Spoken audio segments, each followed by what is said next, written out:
All right, students. So as told to you in the conclusion of the last video, that we are going to discuss about indebtedness, section 141, subsection 3, clause D, subclause 2 and subclause 3 plus chapter 10 of Council General Guidelines 2008.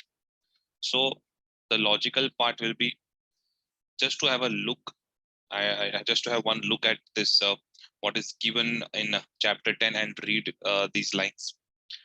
A member of the institute in practice or a partner of a firm in practice or a firm or relative of such member or partner, this word was not included earlier, relative, but now they've included, shall not accept appointment as auditor of a concern. Now, when they've said concern, they're not talking only about companies, we are talking about plus any other entity. All right, okay.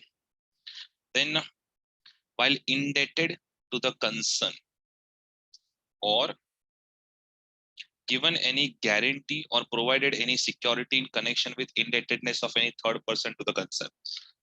So let us say that concern or that entity has given loan to third person, and for that we have guarantee. For that we have given a guarantee. So if we are directly indebted, this is called as direct indebtedness. Or we have given a guarantee. We have given a guarantee for loan given to third party. So this is called as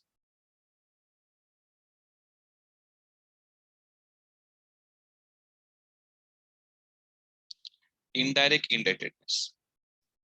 They are saying that for limits fixed in the statute and in other cases for amount exceeding rupees 1 lakh. So they are saying that, boss, if you are conducting audit of if you're going to accept audit of an entity, and if the limits are given in the statute, follow that. But if the law is silent, if the law is silent, then they have given the limit of rupees 1 lakh. So students, when you are in exams, how you're going to think about this? How to think in exams? Very simple. You are going to check, first of all, whether the assignment which is given in the exams, क्या आप कौन सा assignment accept कर रहे हो? Is it an audit assignment? And here we are talking about audit of financial statements and tax audit both. Okay. Or assignment is not equal to audit.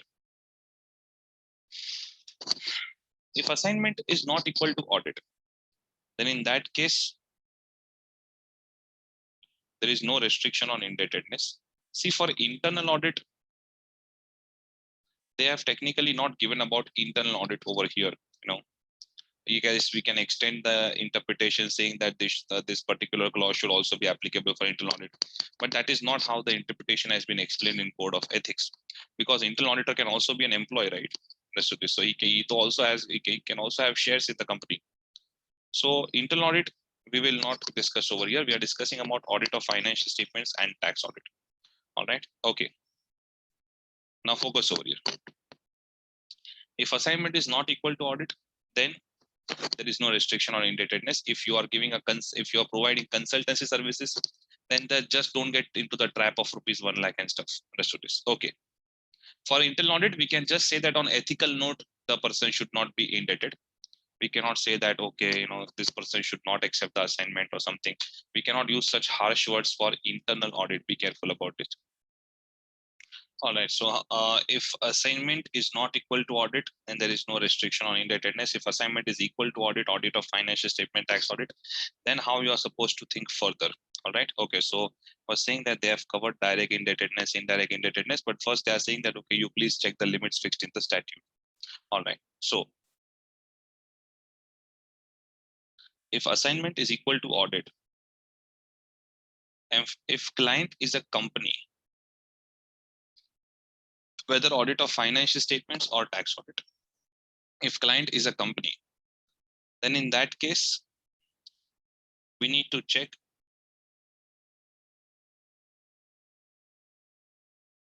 the disqualifications under section 141 subsection 3 clause D, subclause 2 and subclause 3 of Companies Act 2013. All right. But if client is not a company, all right, now students, please focus over here. If client is not a company, so it is some other client, all right. In that case, if you are conducting audit of financial statements, then we will check CGG 2008. But if you're conducting tax audit, then let me tell you, we need to check the disqualifications which are given under the tax audit provisions. Who can be the tax auditor? Which I discuss under audit under fiscal laws. The videos will be coming out soon for that. System supporting. I'm just praying that my system keeps on supporting me for this work. So we need to check disqualifications under tax audit provisions. Just of course hint दे देता हूं that for non-corporate assessees, that means clients other than companies, tax audit disqualifications, they clearly say that you cannot be indebted. So forget about 1 lakh rupees, which is being allowed by Council General Guidelines 2008. Under tax audit disqualifications, they are not allowing only to us to be indebted. Understood? So that is much more stricter. And let us say tomorrow, if tax audit mein kuch amendments aata and they say that, okay, you can be indebted up to rupees 10 lakhs also. Still for tax audit, we have to check disqualifications under tax audit provisions. All right. Because CGG 2008 is very clear that please go for the limits fixed in the statute. And if there is no such limit fixed over there, only in that case, you have to go with the limit of rupees 1 lakh. All right. So this is how you're going to think in your exams. See, for audit of financial statements and tax audit, if client is a company, for both of them, why did I write this? Only the Companies Act reference. And why I have not given tax audit disqualification reference? Because under tax audit disqualification also, if they have said that if your client is a company, then in that case, you please follow what is given under Companies Act 2013. Now, students, please focus over here. Please focus over here. There were a lot of incorrect answers which were given by the institute when it came to this chart. But now in the new module, they have rectified these things and I'm so happy for it. So we will first focus on what if client is a company, and we will discuss on section 141 subsection 3 clause D, subclause 2 and subclause 3. All right, so let us start that discussion. First, section 141 subsection 3 clause D, subclause 2, which deals with direct indebtedness.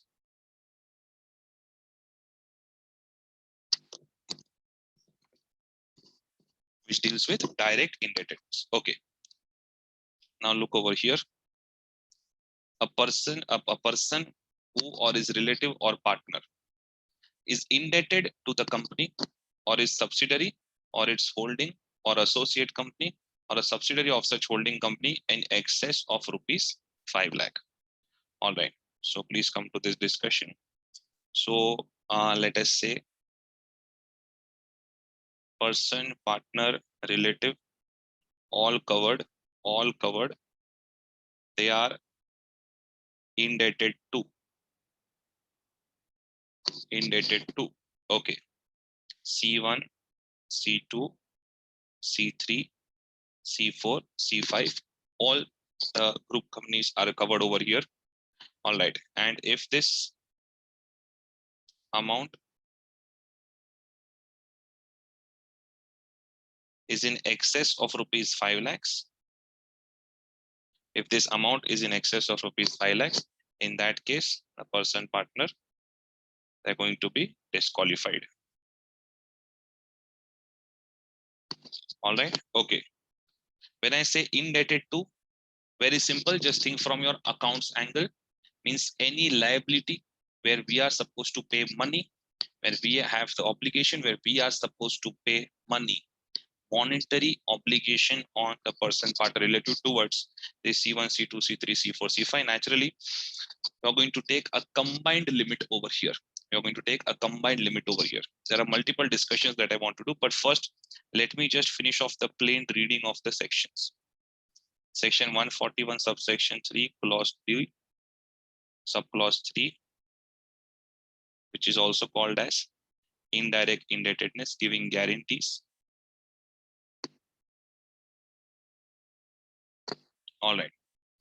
So person who or his relative or partner has given a guarantee or provided any security in connection with indebtedness of any third person to the company or its subsidiary, holding associate company or a subsidiary of such holding company in excess of 1 lakh rupees. Okay. So very simple discussion.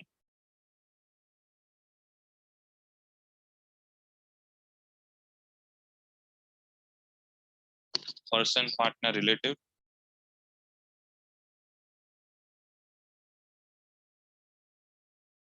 has given a guarantee to whom C1, all companies combined, C1, C2, C3, C4, C5, covered all the companies. Okay. And let us say that based upon this guarantee, these companies have given loan, advance, etc., goods on credit. So basically some third party is indebted to these companies, to third party.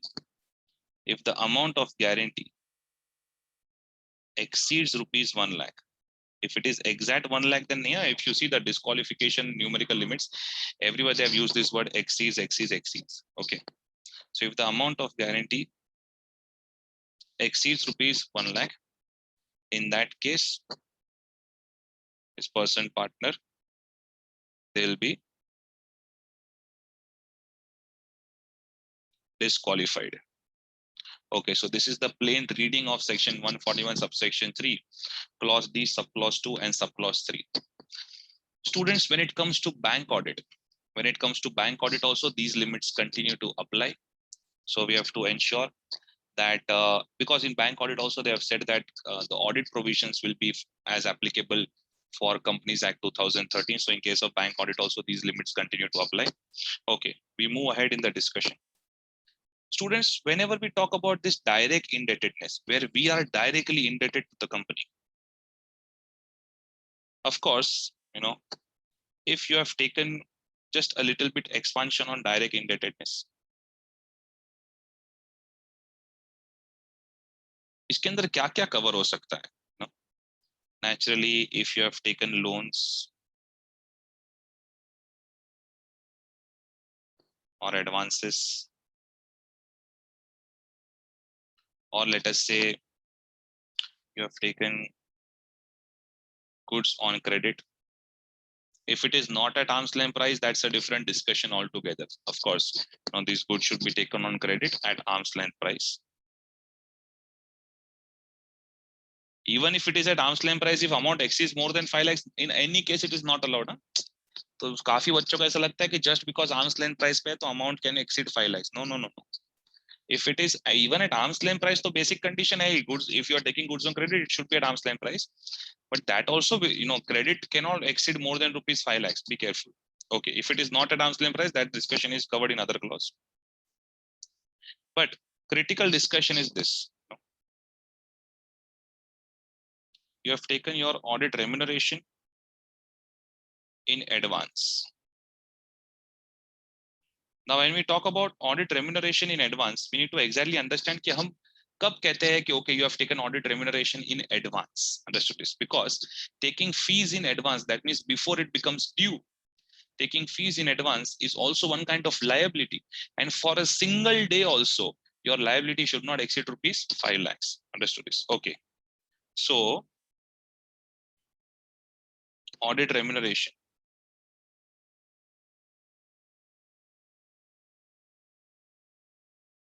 Etcetera लिख देता हूँ. Indebtedness का कोई definition नहीं दिया, but mostly आपको ऐसे questions आएंगे. Okay, so audit remuneration, if you have received it before appointment, oh my god, any Tom, Dick and Harry is going to answer this. If you have received it before appointment, then in that case naturally it's a liability, it's not your income earned. If amount exceeds rupees 5 lakhs, you cannot be appointed as an auditor. Okay. If you have received after appointment, but apply your accounting logic, still we need to check whether you have received it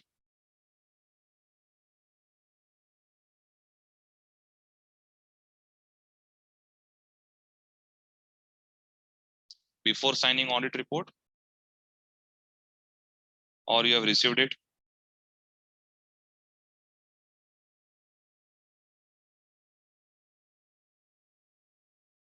on or after signing audit report. Okay. If you have received it before signing audit report, then in that case also we need to check whether आपको जितना भी fees मिला उसका proportionate work whether you have completed or not. So whether proportionate work is done or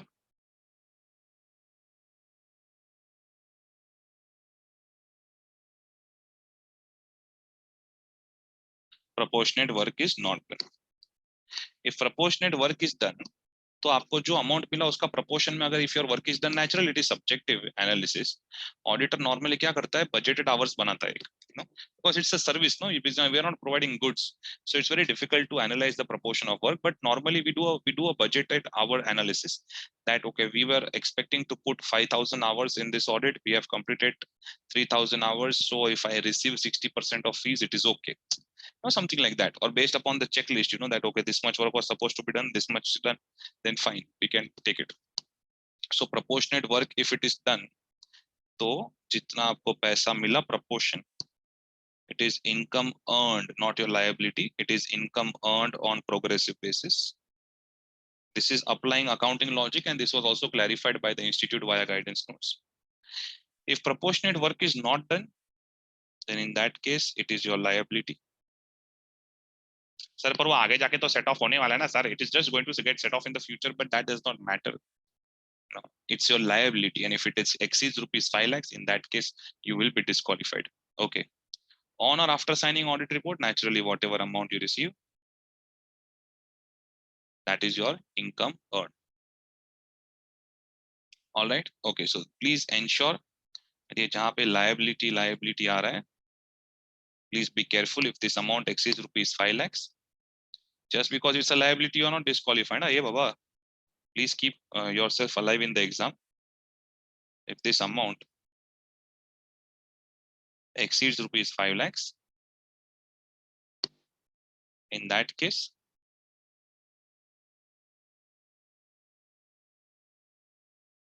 you will be disqualified. All right, students. So this was a little bit elaboration of what can come under direct indebtedness.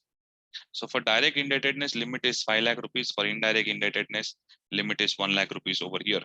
But if you see Council General Guidelines 2008, Council General Guidelines 2008. So if we just do a working of this, what is covered under Council General Guidelines 2008, then this is the working. Okay, whom do we need to include over here? CA in practice, or a partner of a firm in practice, or a firm or a relative of such member or partner. Okay, so we are including CA in practice if it's a proprietor, firm, partner plus relative of CA in practice and their partner, all of them included. And listen, boss, did you see this? That if they are, just a minute, I'll just change the ink. I do rarely. If there is a direct indebtedness or there is an indirect indebtedness towards the entity. All right, look at this. Direct indebtedness, indirect indebtedness, it should not be for an amount exceeding rupees 1 lakh. So if this exceeds rupees 1 lakh, in that case, you are disqualified. You cannot accept this audit. All right. Be very, very careful about this. They have covered direct, indirect indebtedness both in this rupees 1 lakh, not just direct indebtedness. So students, this is your full working when it comes to how to check this amount of indebtedness. All right. Okay. So please be careful. The analysis of indebtedness for tax audit, if it's a company, then Companies Act limit will continue to apply. But for tax audit in case of non-corporate assessees, there is a different limit. In fact, nothing is allowed. No indebtedness is allowed. So that anyways, I'll be discussing under audit under fiscal laws. So be careful. It's an audit of financial statements where client is not a company. Then you check your CGG 2008. Naturally, when you're writing answer, you should say that, okay, we need to check limits fixed in the statute. And in other cases, CGG 2008.